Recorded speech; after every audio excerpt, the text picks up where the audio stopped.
de las circunstancias que estamos viviendo ahora. Pues voy a compartir simplemente una reflexión muy sencilla a partir de una investigación que se realiza en la institución donde estoy desempeñando pues mi labor docente. Empezamos, ¿no? Sí, sí, empieza. No hay Vale. ningún problema. Ya tenemos 16 personas conectadas, ya tenemos bastante público, a no ser que quieras de pronto saludar, no sé, tú decides como quieres. Vale, no, pues sí, por aquí creo que tenemos a algunos estudiantes del Colegio Calasanz, del Colegio Nacionalizado de la Presentación, de la UPN, de la Universidad Pedagógica Nacional también. Bueno, esta reflexión surge a partir de una investigación de aula de filosofía en la que se incluye el cine como recurso didáctico en el desarrollo de pensamiento crítico. En resumen, se identificó la necesidad de trabajo sobre el desarrollo de pensamiento crítico en el Colegio Nacionalizado de la Presentación de la ciudad de Duitama.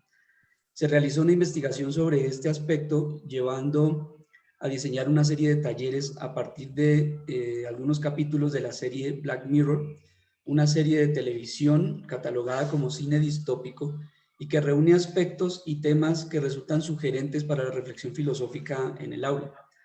Este proyecto se implementó en la institución y en la medida en que se avanzaba en la investigación, fuimos descubriendo que dentro de los géneros de cine existía una categoría que se deriva de la literatura distópica y que permite una mejor posibilidad de reflexión filosófica. Por ello, esta reflexión sencilla sobre aspectos filosóficos de cine distópico y su posibilidad didáctica. Empezamos, por ejemplo, con la conceptualización sobre cine que hace Gilles Deleuze. Deleuze propone el cine como una máquina de pensamiento. Escribe dos textos considerados soportes necesarios para hablar de cine en perspectiva filosófica: La imagen movimiento, estudio sobre cine 1, y La imagen tiempo, estudio sobre cine 2, donde nos permite entender que la dinámica del cine es similar a la de la filosofía. La imagen movimiento y la imagen tiempo hacen un estudio minucioso sobre la función creadora del cine como de la filosofía. La filosofía pretende interpretar la realidad y crear conceptos, empleando toda la capacidad humana en dicho proceso creativo.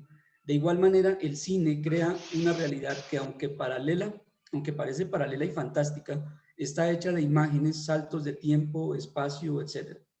Quien entra en relación con el cine tiene la posibilidad de interpretar esta realidad fantástica de la misma manera que lo haría con nuestra realidad.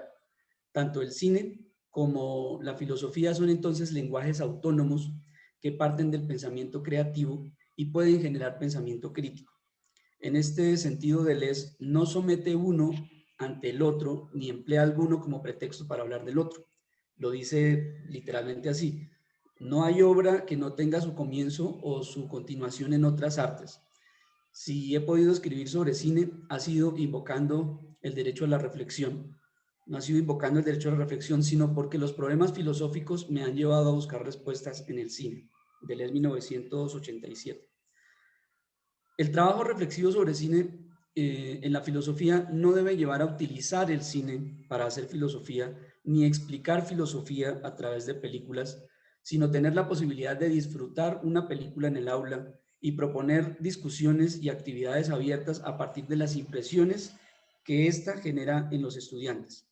Aunque los aportes hechos por Deleuze sobre cine generalmente son percibidos como cinematográficos por parte de los filósofos y filosóficos por parte de los cineastas, la idea es respetar los dos lenguajes y mantener una imparcialidad a la hora de abordarlos.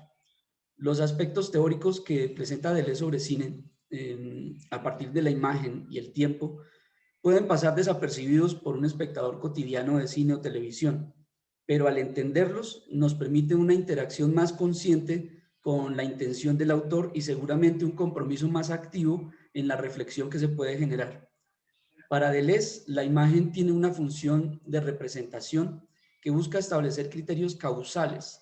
Esto permite explicar un hecho en la trama de la película, pues el espectador fabrica una secuencia mental de imágenes que le permiten prever situaciones, entender causas y efectos de los hechos que se presentan y eventualmente asumir posiciones de opinión frente a dichos hechos. A partir del manejo de la imagen, el autor de la película no solo transmite secuencias y situaciones, sino que presenta evocaciones, saltos de tiempo, espacio y representación. Puede generar tensión, vértigo o éxtasis en el espectador y procura conectarlo a partir de los recursos disponibles con la experiencia humana presente también en el filme. Lo que hace un director de cine es pensar el mundo a través de imágenes y recrear dicho mundo de tal manera que se escapa a nuestra realidad. En paralelo, si vemos lo que hace el filósofo es similar. Observa el mundo, lo interpreta y teoriza. Crea conceptos que representan el mundo observado y genera pensamiento a partir de esos conceptos. En el cine, el tiempo no se ve de forma lineal o secuencial, sino fragmentado, lo cual permite un ejercicio de pensamiento más complejo. Al organizar el tiempo para entender la trama, buscar el presente en una película que presenta evocaciones o proyecciones en el futuro, es un ejercicio interesante de pensamiento. Según Hume, el hábito es lo que nos hace conscientes del presente y permite la anticipación de hechos futuros. Percibir la idea de tiempo en el cine permite medir, determinar, prever, incluso interpretar hechos a partir de la forma como se percibe. El pasado es contemporáneo del presente, pues hace parte de las circunstancias que tenemos. Las imágenes en el cine nos muestran estos saltos de tiempo y nos conectan con la realidad, nos ayudan a entender que de la misma forma como analizamos las circunstancias en la película, podríamos hacerlo en nuestra propia vida. Sin embargo, este análisis no se hace aplicando conceptos filosóficos, sino partiendo de las posibilidades de los espectadores, en nuestro caso de los estudiantes. Es decir, el cine se debe estudiar en tanto cine, sin aplicar discursos impuestos ni preestablecidos, sino buscar los elementos reflexivos que la propia imagen genera, ya que los autores de cine son pensadores a través de la imagen y permiten pensar también a partir de las relaciones que establecemos entre nuestra cotidianidad y la película. A través del cine se puede tener una comprensión no filosófica de la filosofía. No solo se acerca la filosofía a la cotidianidad del estudiante, sino que se hace filosofía a partir de la discusión sobre situaciones cotidianas que se identifican en la película. Así que los lenguajes, sin perder su autonomía, pueden complementarse en función del pensamiento. Es tal que Deleuze reconoce que, lo dice así, tanto es así, que siempre hay una hora precisa en que ya no cabe preguntarse qué es el cine, sino qué es la filosofía. 1987.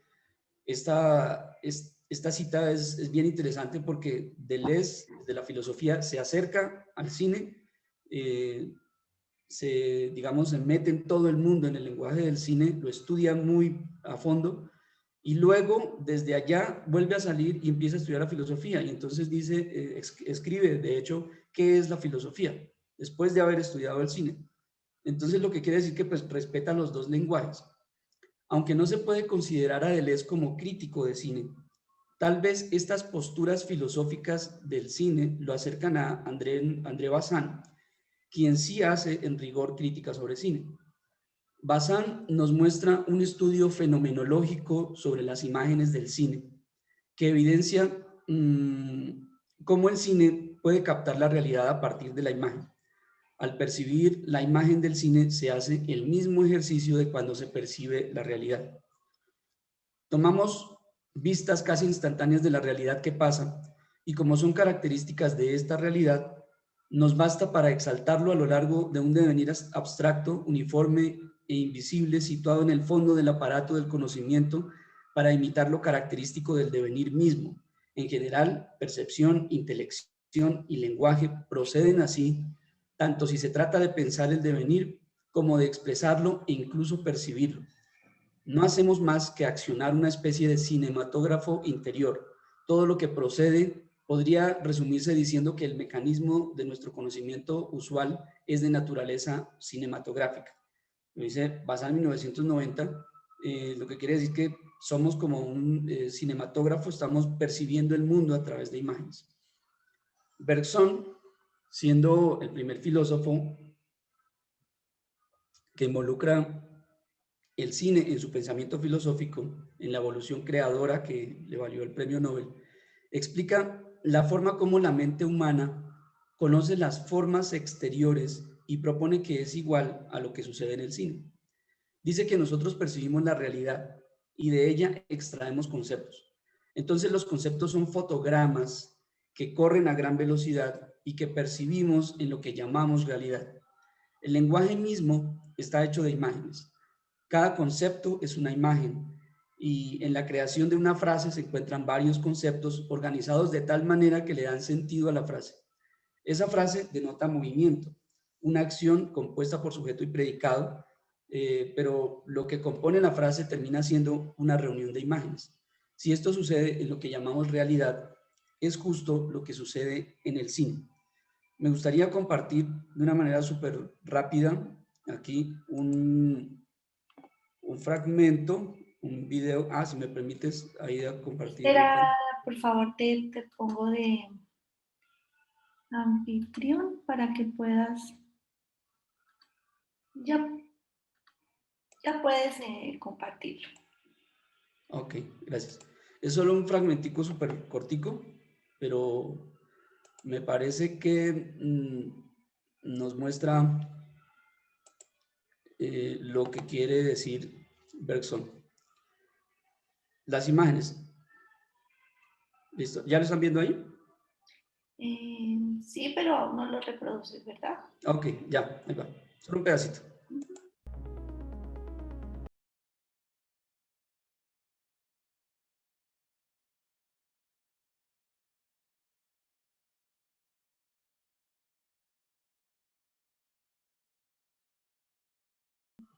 Solo hasta ahí, ese pedacito es un ejercicio súper sencillo. Pero me parece pues muy didáctico, ¿no? Sobre todo por la idea de Parménides también, que es una cosa bien interesante. Parménides, hablando del devenir, o más bien como en contra del devenir, contradiciendo un poco a Heráclito, pretende explicar la falta de movimiento en el universo como una secuencia del ser y el no ser, donde el ser es y el no ser no es. El cine está hecho de imágenes fijas que al pasarlas rápidamente nos dan la sensación de movimiento. Así que tanto la naturaleza como el cine serían entonces dos universos percibidos a partir de imágenes. Por lo cual, quien ve una película se encuentra en igual disposición de percibir, de percepción de quien ve la naturaleza y se hace conceptos a partir de ella.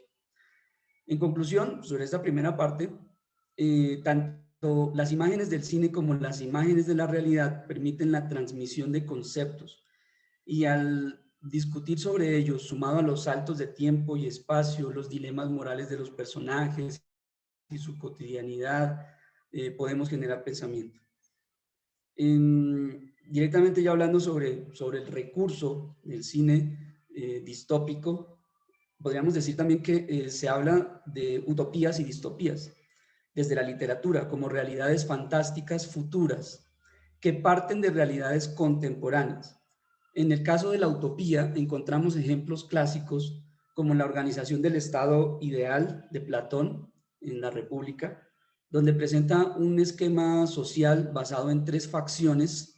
Nada más cuando uno dice facciones ya como que se remite directamente a una saga, a unas películas, grupos sociales, que a su vez están relacionados con tres partes del cuerpo humano. Pues para Platón el funcionamiento del cuerpo es perfecto. Y también habla de la virtud que cada grupo de la sociedad debe desarrollar. Ese sería un estado ideal, sería un estado utópico. Tenemos también varias sociedades utópicas y distópicas en la literatura, como Un mundo feliz de Aldous Huxley, 1984 de George Orwell, Fahrenheit 451, que es un superclásico de Ray Bradbury, Utopía incluso de Tomás Moro, La máquina del tiempo, etc. Estas realidades, además de fantásticas e ideales, en el caso de las utopías, se perciben como inalcanzables. Opuesto a ellas, encontramos las realidades distópicas, como proyecciones imaginarias de un futuro en caos, que nos dan la sensación de estar al alcance, pues estas se basan en la proyección de los defectos de la sociedad contemporánea. Es decir, nos muestran que si seguimos como vamos podemos acabar en una sociedad distópica, pues se trata de una proyección a futuro del caos. De hecho, creo que estamos viviendo una especie de distopía desde hace casi 2 años con esta pandemia y en Colombia empeorada por toda la situación de violencia. Definitivamente es una película que no nos imaginamos estar protagonizando. Como texto clásico de distopía en literatura adaptada al cine encontramos Fahrenheit 451, donde vemos el ejemplo de una sociedad de control, al mejor estilo de los estudios de Foucault. Fahrenheit es una sociedad de control mediada por la tecnología, donde nadie puede cuestionar el orden establecido por el Estado. Una forma de controlar a los ciudadanos es a través de gigantescas pantallas de televisión ubicadas en todos los espacios, tanto privados como públicos, así que se presenta una dependencia de la televisión y las profesiones o los oficios de los ciudadanos son controlados. La imagen en la película nos da la sensación de limpieza y tranquilidad, pues el vestuario es de color pastel y corte futurista. Sin embargo, el protagonista, un bombero de oficio llamado Guy Montag, que cumple su función persiguiendo lectores y quemando libros, lo cual ya es distópico y divergente, decide guardar un libro y leerlo. Esto lo lleva a pensar por sí mismo y empezar a cuestionar toda su realidad. Este libro de Bradbury, publicado en 1953, es llevado al cine en 1966 y guarda una estrecha relación con la serie de televisión Black Mirror, que fue la que tomamos para el inicio de la investigación, que continúa la idea distópica de una sociedad de control donde la búsqueda de la satisfacción de algunas necesidades básicas de los ciudadanos termina generando dependencias, abusos de poder, dominaciones y finalmente caos, la distopía. Parece que el ser humano es movido con mayor fortaleza, por el desespero que genera una situación contraria al ideal. Reconocemos el ideal como posibilidad deseable, pero al mismo tiempo identificamos la imposibilidad de vivir dicho ideal. La utopía es deseable como ideal. Es el escenario perfecto de una sociedad que busca y permite la felicidad y la plenitud en la vida del ser humano, pero se percibe como inalcanzable. Mientras que la distopía es lo contrario, pues nadie quiere un futuro caótico y desesperanzador. Sin embargo, lo vemos como posible y alcanzable, ya que depende de la prolongación del caos que vemos en el presente. Es decir, la utopía es reconocida como perfecta, pero imposible. Mientras que la distopía es reconocida como imperfecta, pero posible. Tal vez el hecho de ver la posibilidad de la distopía es lo que permite un mayor impacto en el ser humano. El reconocimiento de la distopía nos compromete a frenar o evitar las consecuencias que se derivan del hecho distópico. El ser humano siente mayor compromiso con un proyecto si reconoce que ese compromiso evitará el caos. Presentar una consecuencia utópica para motivar el trabajo sobre algún proyecto es como intentar convencer a alguien a partir de un discurso esperanzador, mientras que pretender comprometer a alguien con ese proyecto a partir de la presentación de consecuencias distópicas resulta más efectivo. Un ejemplo de esto, dos discursos que mueven votos en una elección presidencial. Si yo como candidato digo, si votan por mí podremos construir una sociedad perfecta, estoy utilizando la esperanza, la utopía. Pero si digo, si votan por el otro candidato, nos vamos a volver como X país en caos, estoy utilizando el miedo, la distopía. Bueno, no necesariamente es que estén relacionados la distopía y el miedo, sino que el hecho distópico nos produce eso. La distopía no está basada en la esperanza, sino en el miedo. Y parece que el miedo mueve más al ser humano que la esperanza.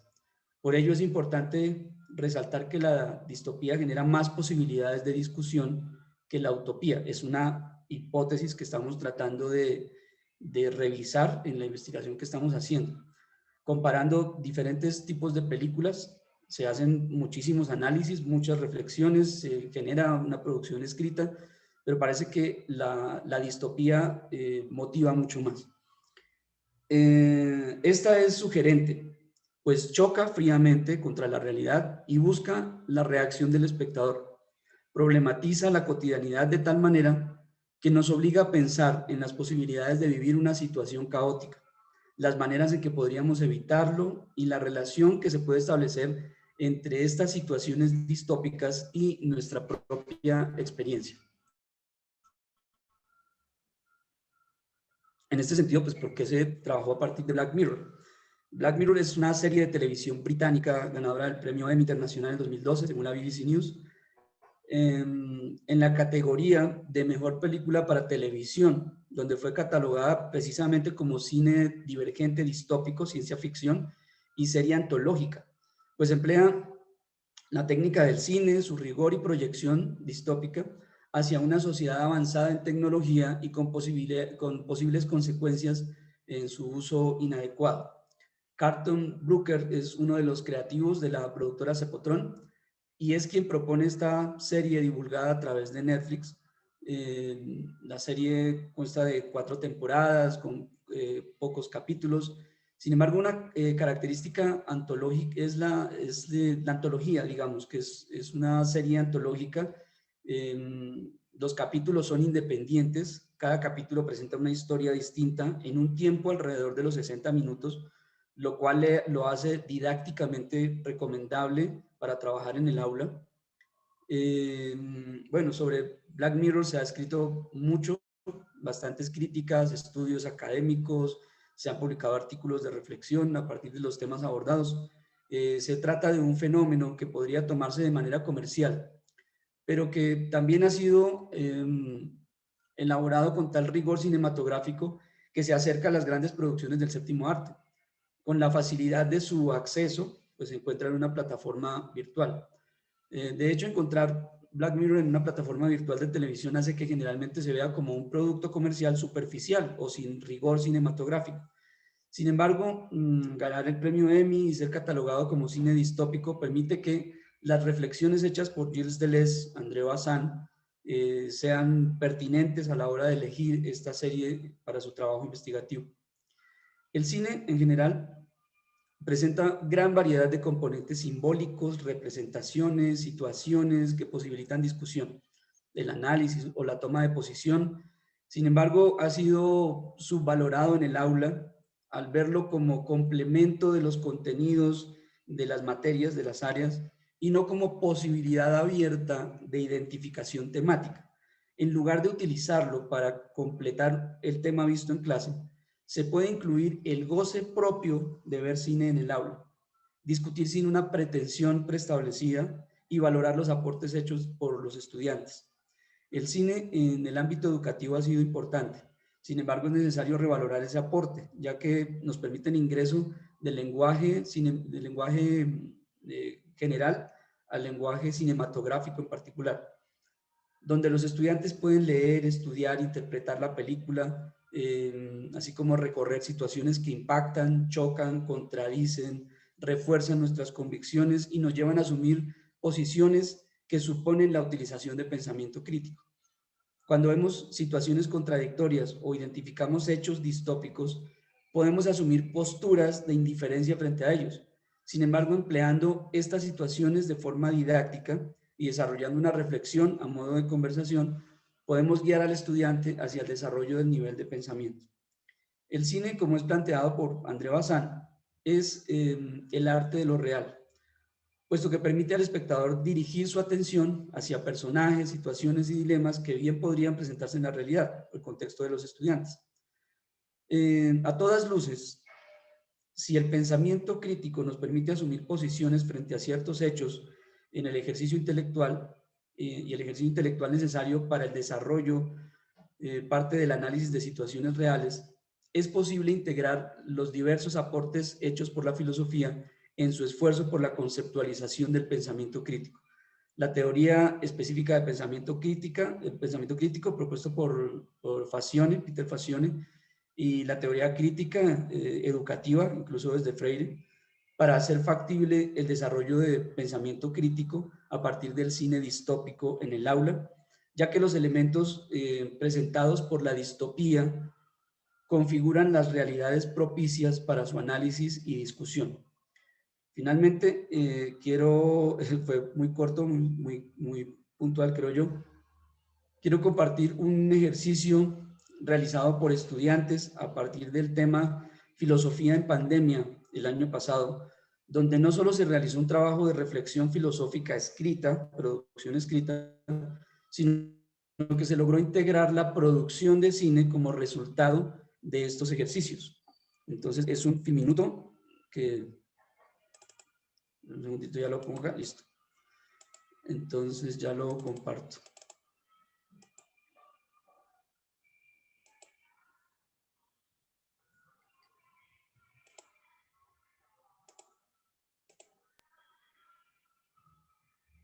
Compartir sonido, listo. Creo que voy a dejarlo 2 veces para poder de pronto captar algunas cosas ahí de este ejercicio. Tenemos que llevar muchísima comida para el campamento, porque como comemos... ¿Y dónde es el campamento? En Villa de Leyva. ¿En Villa de qué? Perdón.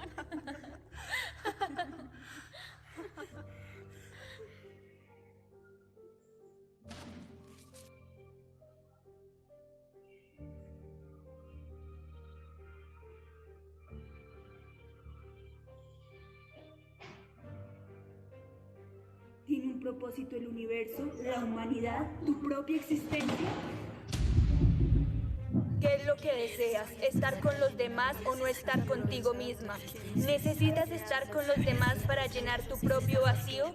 ¿Tus recuerdos te ayudan a mejorar o solo son tu propio tormento?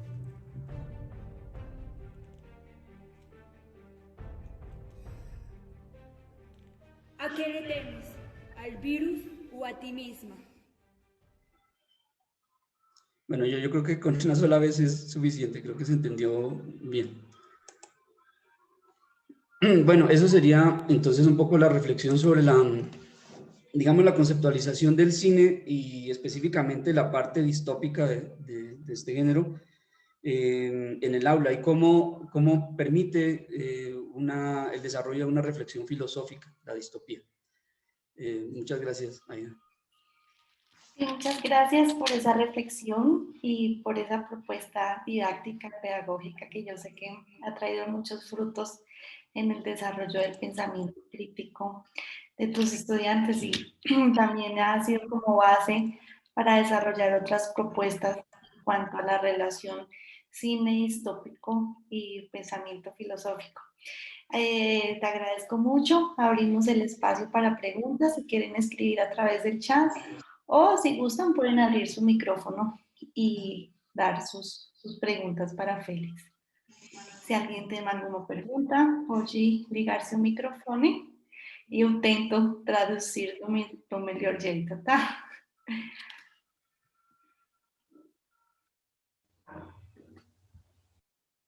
Bueno. Mientras el público se anima a preguntarte, yo te pregunto, ¿podríamos hacer una, no sé si llamarle traslación o cambio, no trabajar cine distópico, sino...